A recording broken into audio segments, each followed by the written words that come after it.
Bapak Ibu saudara-saudara sekalian, Shalom, salam sejahtera bagi kita semua.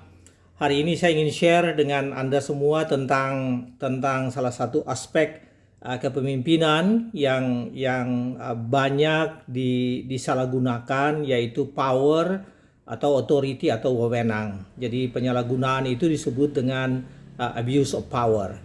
Nah, di dalam Alkitab kita, ya, Perjanjian Baru dan Perjanjian Lama, contoh-contoh atau perilaku abuse of power ini memang sangat banyak, dan abuse of power merupakan salah satu hal yang banyak diperingatkan oleh para nabi kepada berbagai pihak diantaranya yaitu kepada para pemimpin eksekutif maupun juga kepada para pemimpin yang non eksekutif. Kalau pemimpin eksekutif itu adalah raja, sementara yang non eksekutif itu seperti para imam yang bisa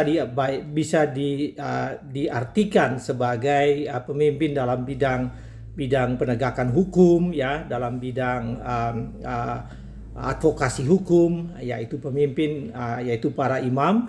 Dan para nabi adalah pemimpin dalam hal memberikan hukum, memberikan aturan, menyampaikan aturan-aturan, atau mereka disebut dengan legislatif.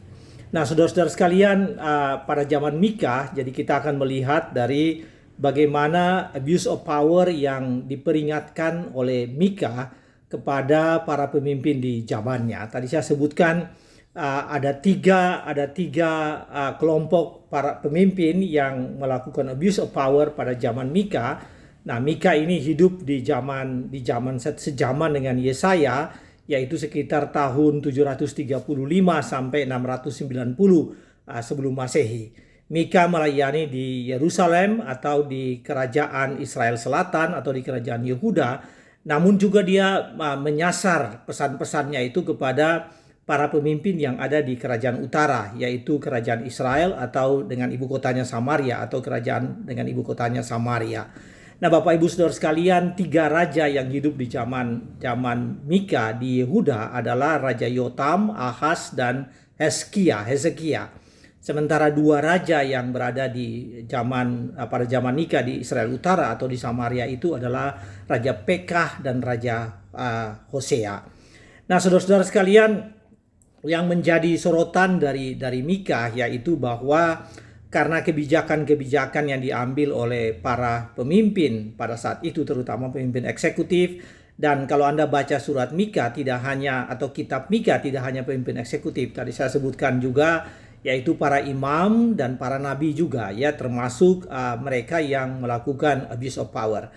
Nah, Mika melihat bahwa ini terjadi karena dengan adanya kebijakan-kebijakan atau perilaku abuse of power ini atau penyalahgunaan wewenang, maka yang terjadi adalah ketidakadilan sosial. Jadi social injustice yang terjadi sangat hebat di dua kerajaan itu, karena kekuasaan itu ada di tangan beberapa orang saja, ya, ada di tangan beberapa orang. Dan mereka menggunakan kekuasaan itu bukan untuk kepentingan mereka, bukan untuk kepentingan orang banyak, untuk kepentingan bersama, kepentingan bangsa dan negara, tapi mereka gunakan itu untuk kepentingan dirinya dan kepentingan kelompoknya.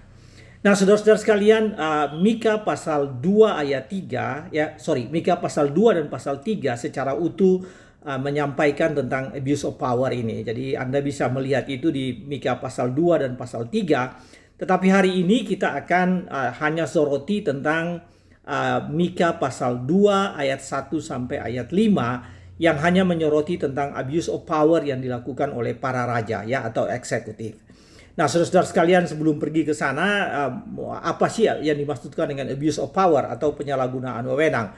Abuse of power adalah seseorang yang pada posisi mempunyai kekuasaan, wewenang atau otoritas, menggunakan posisi itu, ya, secara salah demi untuk kepentingan dirinya sendiri dan demi untuk kepentingan kelompoknya sendiri. Jadi internal, ya, untuk kepentingan dirinya atau di orang-orang dekatnya atau saudaranya, dengan mengorbankan kepentingan bersama atau kepentingan orang banyak atau bahkan kepentingan sistem secara keseluruhan. Dalam hal ini adalah sistem berbangsa dan negara. Itu yang disebut dengan abuse of power.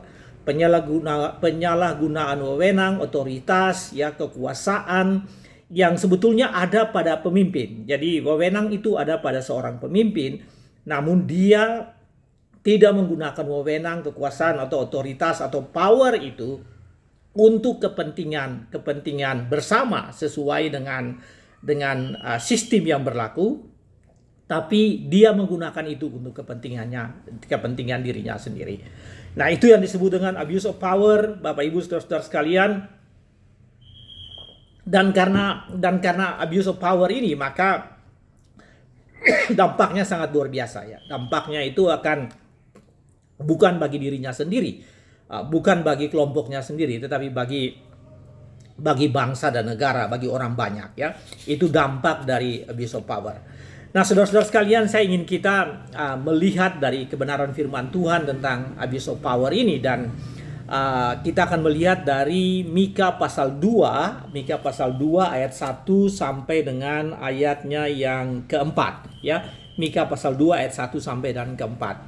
Saya akan membaca ayat 1 dan ayat 2 dulu, ya, yang menjadi dasar bagi kita untuk melihat poin pertama, apa sih yang dimaksudkan dengan abuse of power, dan bagaimana kejadian abuse of power pada saat itu, pada zaman Nabi Mika yang hidup pada tahun sekitar akhir tahun 600-an, ya, di awal tahun akhir tahun 600-an, awal tahun 700-an sebelum Masehi. Nah, demikian bunyi dari Mika pasal 2 ayat 1 dan ayat 1, ya, ayat 1 yang berbunyi demikian. Celakalah orang yang merancang kedurjanaan dan yang merencanakan kejahatan di tempat tidurnya. Jadi Bapak Ibu, abuse of power dimulai dengan suatu perencanaan. Jadi biasanya abuse of power itu sangat sistematis dan dia diawali dengan satu perencanaan. Dan firman Tuhan, Alkitab kita, ayat yang kita baca tadi mengatakan begini, bahwa celakalah orang yang merancang kedurjanaan, yang merancang kejahatan itu, yang merencanakan kejahatan di tempat tidurnya. Jadi rupanya firman Tuhan ini ingin mengatakan begini, Bapak Ibu saudara-saudara sekalian, seharusnya jadi proses abuse of power itu memang diawali dengan perencanaan. Seperti banyak rencana-rencana lainnya, maka abuse of power juga diawali dengan suatu perencanaan yang matang. Namun dalam firman Tuhan yang kita baca ini dikatakan bahwa mereka melakukan perencanaan kejahatan itu, ya, apa yang disebut dengan evil plan, ya, evil plan itu, rencana jahat itu dilakukan di tempat tidurnya. Saudara bisa bayangkan, ini artinya di malam hari yang merupakan waktu di mana seseorang atau para pemimpin harus beristirahat, ya, mendapatkan refreshing untuk besok melakukan tugas-tugas kepemimpinannya. Tetapi Alkitab mengatakan mereka melakukan itu di malam hari. Gak tidur, gak berpikir tentang hal yang baik yang harus dilakukan, tapi mereka melakukan itu di malam hari, merencanakan itu untuk melakukan kejahatan.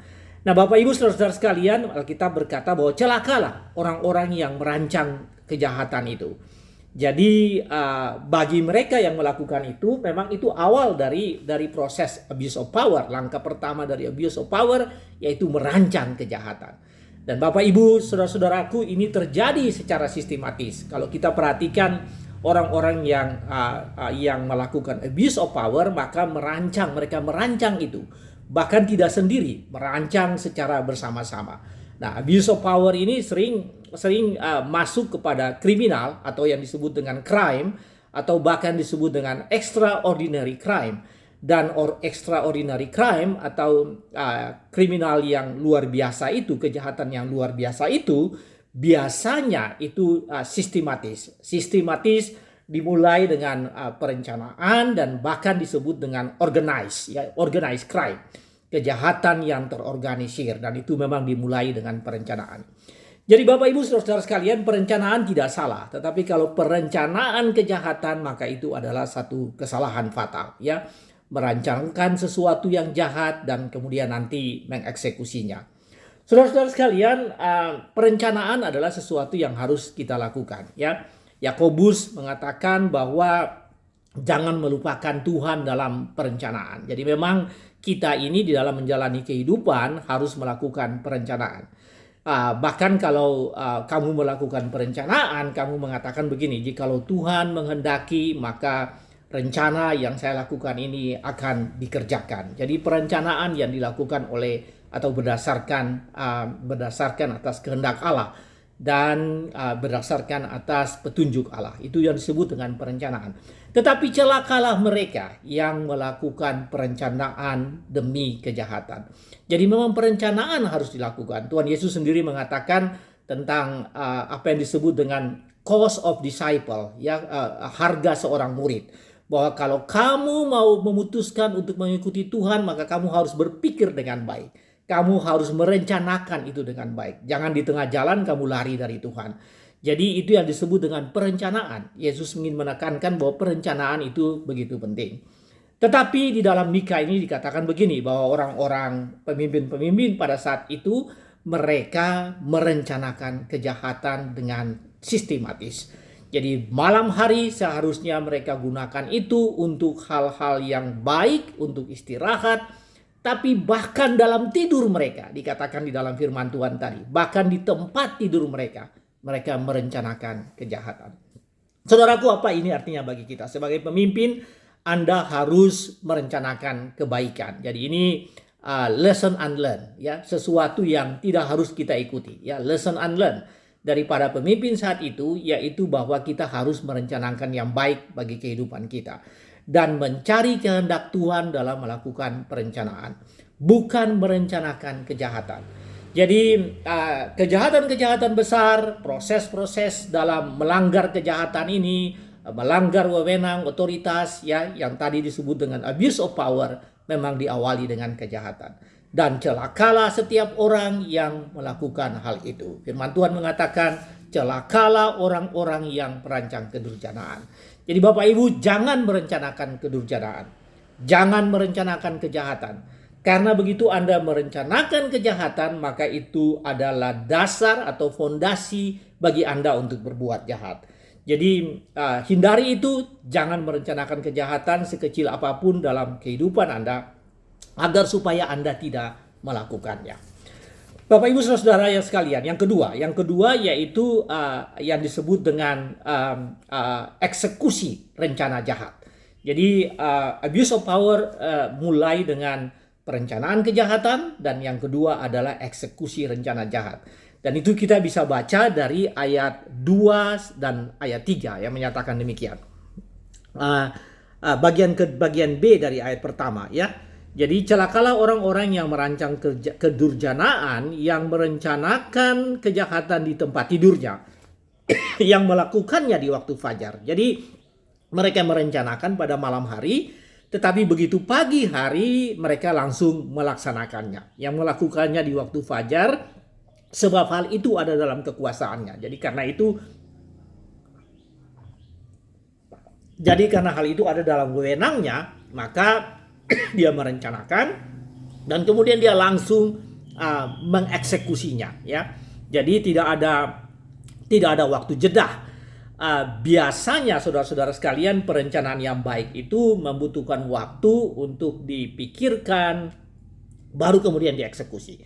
Diuji dengan matang, baru kemudian dengan dieksekusi. Tapi rencana jahat biasanya tidak demikian. Rencana jahat itu biasanya direncanakan dan kemudian segera dieksekusi. Sehingga dikatakan begini, mereka yang merancang pada malam hari di tempat tidurnya, yang melakukannya di waktu fajar, sebab hal itu ada dalam kekuasaannya.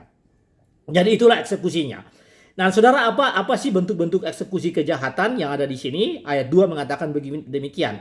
Mereka menginginkan ladang-ladang dan merampasnya. Jadi kejahatan yang dilakukan oleh para pemimpin ini, yaitu mengambil hak-hak rakyat, ya, ladang-ladang yang dimiliki oleh rakyat, mereka mengambil, mereka merampasnya, dan rumah-rumah mereka menyerobotnya. Jadi ada rumah dari rakyat, ladang-ladang dari rakyat itu diambil oleh para pemimpin pada saat itu. Nah, Bapak Ibu Saudara sekalian, ketika zaman itu adalah zaman agraris, ya, jadi orang sangat bergantung pada kehidupan pertanian. orang sangat bergantung pada ladang. Ya, ladang orang-orang Israel sangat bergantung pada ladang untuk pertanian mereka maupun peternakan mereka. Jadi ketika ladang sudah diambil, maka itu kehidupan sudah diambil. Ya, seseorang yang bergantung pada ladang, kemudian kejahatan, abuse of power untuk mengambil ladang-ladang mereka dan bahkan rumah mereka, tempat tinggal mereka, maka itu berarti sudah habis kehidupan mereka. Ya, ketergantungan, hal yang mereka bergantung, hal yang mereka andalkan, yaitu ladang sebagai sumber nafkah, sumber kehidupan, dan rumah mereka itu dirampas. Jadi pertama ladang yang dirampas, yang kedua rumah yang dirampas. Dan saudara, di sini juga ayat ini juga mengatakan bahwa selain ladang dan rumah, dikatakan di sini mereka atau para pemimpin ini juga mengambil milik pusakanya. Saudara, ini ingin menekankan ya, yang dimaksudkan dengan milik pusaka yaitu memang adalah ladang dan harta, tapi milik pusaka itu artinya ownership, ya, ownership. Jadi sesuatu yang dimiliki oleh rakyat, oleh penduduk saat itu, orang-orang yang berada baik di Yehuda maupun yang berada di Samaria pada saat itu, Yerusalem maupun di Samaria pada saat itu, para pemimpin eksekutif ini menyerobot, masuk, mengambil, merampas. Bahkan itu adalah hak milik pusaka mereka. Jadi sesuatu yang secara legal dimiliki dari secara turun-temurun, tapi kemudian diambil oleh para pemimpin pada saat itu. Bapak Ibu saudara-saudara sekalian, Yohanes Pembaptis ketika berkhotbah ya di padang gurun, ketika Yohanes Pembaptis berkhotbah di zamannya, Yohanes Pembaptis mengatakan, bertobatlah kamu, hai para pemimpin, kamu yang menyerobot dan merampas hak-hak milik orang lain. Jadi memang Yohanes Pembaptis sudah kemudian mengingatkan hal ini, bahwa kecenderungan dari pemimpin yaitu dia merencanakan dan kemudian dia mengeksekusi, dia mengambil hak milik orang lain. Dan sebetulnya apa yang dilakukan ini adalah memutus kehidupan orang lain. Jadi saudara sekalian, ini abuse of power yang luar biasa, abuse of power yang hebat, yaitu bahwa seseorang atau para pemimpin pada saat itu mereka merencanakan kejahatan dan mereka mengeksekusi kejahatan itu. Dengan cara apa? Dengan cara mengambil ladang, sumber daya pertanian, sumber daya kehidupan, sumber daya ekonomi, dan bukan saja itu, mengambil rumahnya, dan semuanya itu merupakan milik pusaka. Jadi ownership-nya jelas, tapi kemudian masuk para pemimpin ini dan mengambil semuanya itu.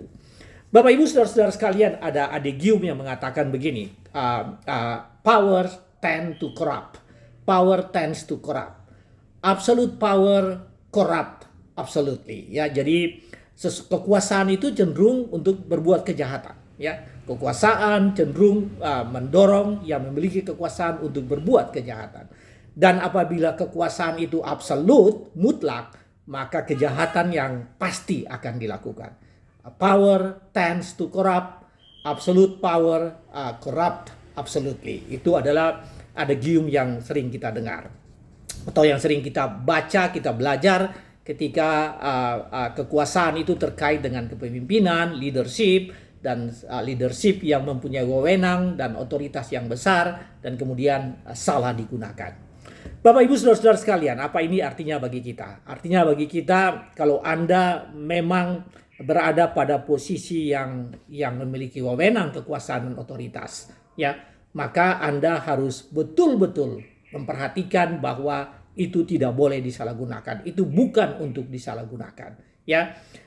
Apabila Anda merancang sesuatu kejahatan, ya, Anda sudah merancang saja, sebetulnya Anda punya kesempatan untuk tidak melakukannya. Namun seringkali merancang kejahatan lalu kemudian buru-buru melakukannya, segera melakukannya. Dan itu tidak memberikan kesempatan bagi Anda untuk berpikir, ya, untuk berpikir tentang dampak dari apa yang Anda lakukan. Pelajaran bagi kita pada hari ini, saudara sekalian, yaitu bahwa ada banyak pemimpin yang memang terperangkap di dalam apa yang disebut dengan abuse of power. Ya, mereka melakukan kejahatannya, merancang dan melakukan kejahatan demi untuk kepentingan diri sendiri. Dan saudaraku, kesempatan bagi kita untuk untuk berpikir tentang seperti apa pemimpin-pemimpin yang harus menjadi memimpin kita di masa yang akan datang. Ya, kita harus berpikir tentang itu. Bahwa kalau dia adalah pemimpin yang punya latar belakang, kecenderungan seperti tadi, abuse of power, maka itu bukan merupakan pemimpin yang baik yang menjadi yang bisa diandalkan oleh kita. Saudara-saudara sekalian, kita harus doakan pemimpin kita, ya. Jadi para pemimpin kita ini kita harus mendoakan mereka. Bagaimanapun juga mereka adalah orang-orang yang ditetapkan oleh Allah untuk memimpin, ya, oleh Allah kita untuk memimpin kita. Dalam Roma, dalam surat Paulus kepada jemaat di Roma, Paulus mengatakan pemerintahan itu berasal dari Allah, yang ditunjuk oleh Allah untuk memimpin kita supaya kita bisa hidup dengan tertata dengan baik.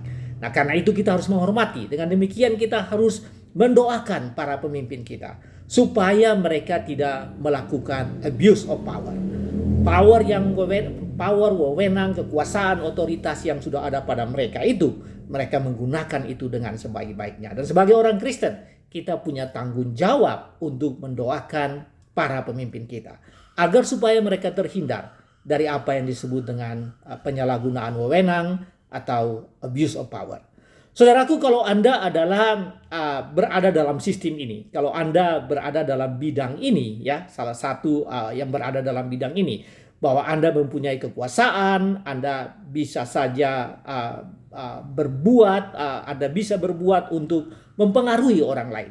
Jadi karena Anda punya wewenang, Anda punya hanya dua pilihan. Anda mengambil keputusan atau kebijakan yang akan membuat orang lain semakin bahagia, atau Anda mengambil kebijakan yang akan merusak orang lain, ya, membuat orang lain semakin menderita. Jadi hati-hati setiap Anda yang memiliki jabatan, memiliki power, memiliki wewenang, memiliki otoritas yang sudah diberikan oleh sistem di dalam tempat kehidupan kita masing-masing. Kalau Anda pemimpin di negara, di daerah, maka Anda diberikan oleh negara ini, oleh sistem yang ada untuk menjadi pemimpin. Nah, karena itu kita harus hati-hati, bahkan super hati-hati dengan menggunakan wewenang dan otoritas kita. Karena hanya ada dua pilihan. Wewenang, keputusan, otoritas itu kita gunakan dalam rangka hal-hal yang baik, tapi juga bisa saja untuk hal-hal yang tidak baik, yang berujung prosesnya pada yang disebut dengan penyalahgunaan wewenang dan berujung pada hal-hal yang berdampak negatif terhadap orang lain. Nah, saudara sekalian, ada hal yang ketiga. Jadi itu kalau hal yang pertama tadi dalam hal abuse of power adalah perencanaan. Jadi merencanakan. Seseorang begitu merencanakan sudah salah. Tapi ketika dia punya kesempatan untuk memperbaiki, dia tidak memperbaiki dan dia mengeksekusi, maka dia masuk dalam langkah kedua, yaitu eksekusi kejahatan. Nah, hal yang ketiga yang disampaikan oleh Nabi Mika dalam suratnya ini, ya Bapak Ibu Saudara-saudaraku, Mika pasal 2, terdapat dalam ayat 3 dan ayatnya yang keempat, ya. Jadi ayat 3 dan keempat, yaitu bahwa kepada mereka yang merancang kejahatan dan melakukan kejahatan, abuse of power, planning the evil things and execution of the evil things, ya. Jadi ketika bagi mereka yang melakukan hal itu, maka Tuhan akan menghukum mereka, ya. Jadi Tuhan akan menghukum orang-orang yang melakukan abuse of power. Nah, saudara secara jelas mengatakan begini dalam ayat 3a. Ayat 3a mengatakan begini, sebab itu beginilah firman Tuhan. Jadi ini Mika memberikan peringatan. Sebab itu beginilah firman Tuhan, sesungguhnya aku akan merancang malapetaka terhadap kaum ini. Kaum ini adalah mereka yang melakukan kejahatan itu. Jadi pertama, sebagai akibatnya dari abuse of power, yaitu Tuhan merancang kejahatan terhadap mereka yang melakukan abuse of power. Dalam ayat 3b dikatakan demikian, bahwa dan kamu tidak dapat menghindarkan lehermu daripadanya. Kamu tidak dapat menghindarkan lehermu daripadanya. Ini artinya apa? Artinya bahwa apa yang Tuhan rancangkan terhadap mereka yang melakukan abuse of power itu tidak bisa dihindarkan. Itu pasti terjadi. Kemudian ayat 4 mengatakan, atau ayat 3, masih ayat 3 mengatakan begini. Kamu tidak dapat lagi berjalan angkuh, sebab waktu itu adalah waktu yang mencelakakan. Jadi karena kamu melakukan abuse of power, maka pada saat Tuhan membalasnya, Tuhan menghukumnya, kamu akan dipermalukan. Kamu tidak bisa berjalan dengan kepala yang tegak, ya, karena kamu dipermalukan. Sehingga dikatakan begini, kamu tidak lagi dapat berjalan angkuh. Nah, kamu tidak bisa lagi menegakkan kepalamu di tengah-tengah kehidupanmu, masyarakatmu, karena Tuhan telah menghukum kamu. Dan ayat 4, Bapak Ibu Saudara-saudara sekalian, ayat 4 mengatakan pada hari itu orang akan melontarkan sindiran tentang kamu. Jadi Anda mendapatkan hukuman sosial pada saatnya, dan akan memperdengarkan suara ratapan dan akan berkata, kita telah dihancurkan, dihancur lulukan. Bagian warisan bangsaku telah diukur dengan tali, dan tidak ada orang yang mengembalikannya. Ladang-ladang kita dibagikan kepada orang-orang yang menawan kita. Saudara, Mika ingin mengatakan dampak yang besar yang terjadi secara nasional akibat dari abuse of power.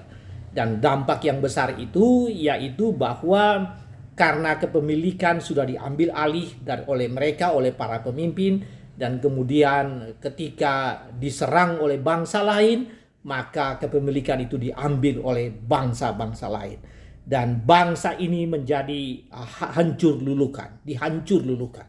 Jadi akibat abuse of power dan akibat hukuman Tuhan, Bapak Ibu Saudara sekalian, itu tidak hanya terjadi pada dirinya sendiri. Jadi dampak dari abuse of power itu tidak hanya bagi dirinya sendiri, tapi juga bagi masyarakat, tapi juga bagi bangsa dan negara. Itulah akibat dari abuse of power atau penyalahgunaan para pemimpin.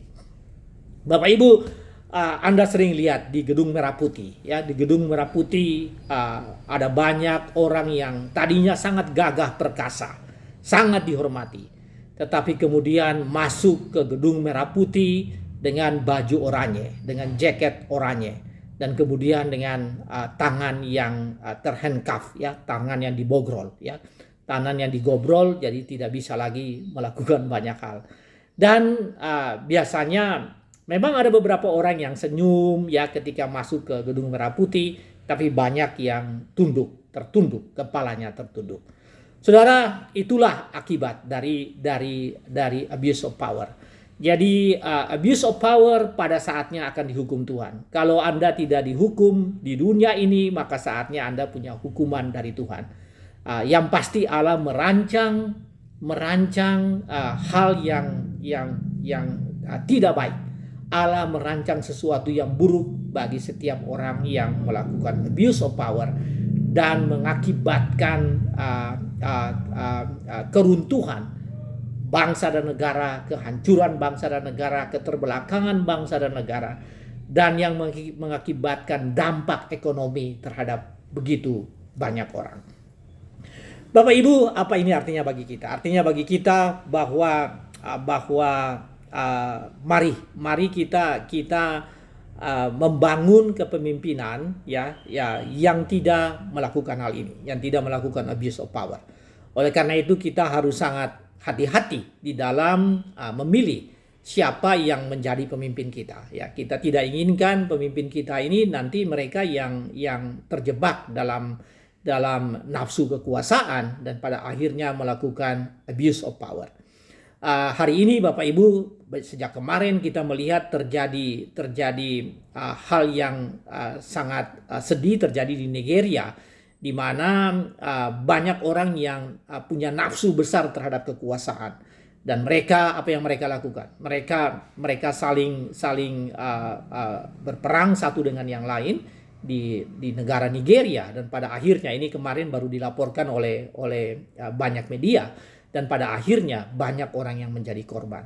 Jadi karena nafsu kekuasaan, lalu kemudian pada akhirnya penyalahgunaan kekuasaan yang mengakibatkan apa yang terjadi? Yang mengakibatkan banyak orang yang menderita dan pada akhirnya mengakibatkan bangsa menjadi masalah, ya, menjadi masalah bangsa dan negara ini karena dampaknya itu tidak hanya bagi pribadi-pribadi mereka, tetapi masuk ke dalam sistem ekonomi dan pada akhirnya membuat bangsa dan negara menjadi tidak berjalan sebagaimana mestinya.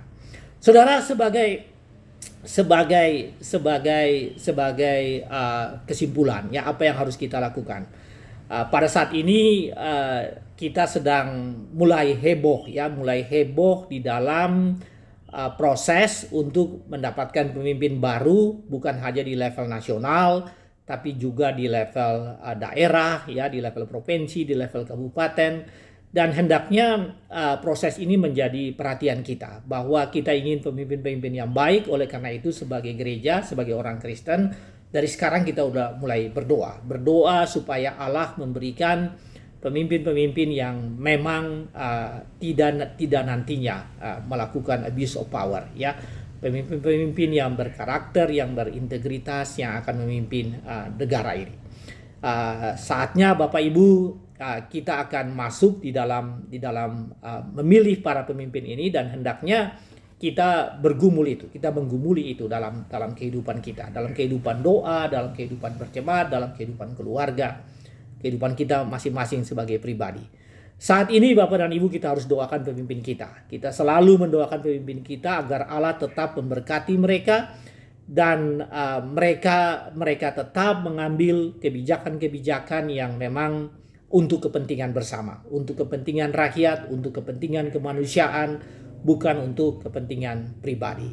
Nah, bagi Anda sebagai pemimpin, ya, pasti Anda ada di antara Anda yang hidup sebagai pemimpin di lingkungan yang kecil, di lingkungan yang besar, di skala yang kecil dan di skala yang besar. Kita memiliki model kepemimpinan yang selama ini kita dengar, yaitu servant leader. Apa itu? Yaitu pemimpin yang melayani. Pemimpin yang melayani, bukan mengeksploitasi. Pemimpin yang memikirkan tentang kebutuhan banyak orang, bukan untuk diri sendiri. Dan model kita, pemimpin yang melayani, adalah Tuhan Yesus yang kita sembah, yang kita percaya, yang adalah juru selamat kita. Pemimpin yang melayani. Bila Anda seorang pemimpin, datang pada Tuhan, dekat dengan Tuhan, meminta hikmat dari Tuhan, agar Anda bisa memimpin dengan baik dan tidak melakukan abuse of power, penyalahgunaan wewenang demi untuk kepentingan diri Anda sendiri dan keluarga Anda dan kelompok Anda sendiri. Itu tidak boleh dilakukan. Sesungguhnya Anda telah dipilih sebagai pemimpin untuk melakukan tugas-tugas kemanusiaan, tugas-tugas bangsa dan negara, dan untuk memuliakan Allah, memuliakan Tuhan melalui status Anda sebagai seorang pemimpin. Tuhan berkati Anda. Amin.